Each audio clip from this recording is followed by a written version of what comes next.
ସବୁବେଳେ ଭୁଲ ତମ ଭଳି ଗୋଟେ ପାପୀ ମଣିଷକୁ ପ୍ରେମ କରି ମୁଁ ମହାପାପ କରିଛି।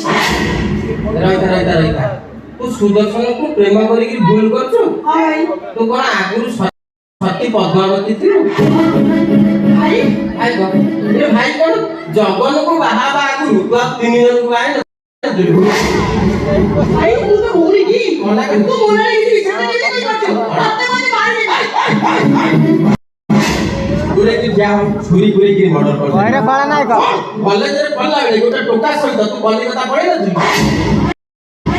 ଭାଇ କଣ ତ ପ୍ରଥମ ଶ୍ରେଣୀର 2ଟା ପୁଅ, ଦ୍ୱିତୀୟ ଶ୍ରେଣୀର 3ଟା ପୁଅ। ଆଉ କହିଲେ ନିଜ ଘରଟା ନାଜ ମାଡ଼ିବ।